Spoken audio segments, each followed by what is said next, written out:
Hello friends, welcome to our channel. எனக்கு ஒரு ஹெல்த்தியான ரெசிபி தாங்க செய்ய போகிறேன். இது பிரேக்ஃபாஸ்ட்டுக்கு நல்லாயிருக்கும், டின்னருக்கு நல்லாயிருக்கும், லஞ்ச் பாக்ஸுக்கு நல்லாயிருக்கும். மூணுத்துக்கு சூட் ஆகக்கூடிய ரெசிபி தாங்க இது. இதுக்கு நான் காலையில் பிரேக்ஃபாஸ்ட் செய்யறதுனா நைட்டே ஜவ்வரிசி ஊற வச்சுட்டேன். ஒரு கப் அவ்வளோ ஜவ்வரிசி ஊற வச்சுருக்கேன் பாருங்கள்.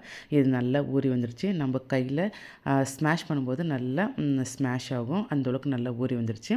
இது கூட என்னென்ன சேர்க்க போகிறேன்னா, பொடியாக நறுக்கி வச்ச வெங்காயம், கொஞ்சமாக பச்சை பட்டாணி, துருவிய உருளைக்கிழங்கு, துருவிய முள்ளங்கி, துருவிய கேரட்டு, பொடியாக நறுக்கி வச்ச பச்சை மிளகாவும், பொடியாக நறுக்கி வச்ச கேப்சிகமும் எல்லாம் சேர்த்துக்கலாம். இது கூட நம்ம கொஞ்சமாக ஜீரகம், 1 டேபிள் ஸ்பூனோட ஜீரகம் சேர்த்துக்கிறேன். தேவையான அளவு உப்பு சேர்த்துக்கலாம்.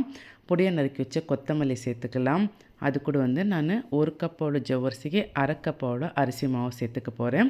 பைண்டிங்குக்காக அது நல்லா பைண்ட் ஆகும். நம்ம இதுக்கு தண்ணி சேர்க்க வேண்டாம். அதில் இருக்க ஈரத்தன்மையே போதும்.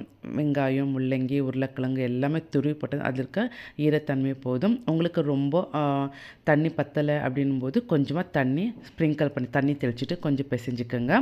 ரொம்ப பைண்டிங் ஆகணும். சப்பாத்தி மாவு பிசைஞ்சிக்கோங்க. ரொம்ப ஹார்டாக வேணாம்.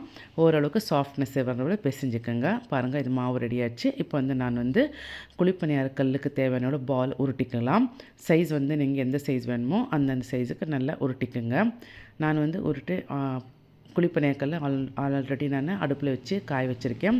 1/2 டேபிள் ஸ்பூன் எண்ணெய் விட்டுருக்கேன். நான் பால் இது மாதிரி ரெடி பண்ணிவிட்டு குழிப்பணியாரக்கல்ல போட்டுட்டு 2 சைடுமே பொன்னிறமாக வேக வைக்க விடலாம்.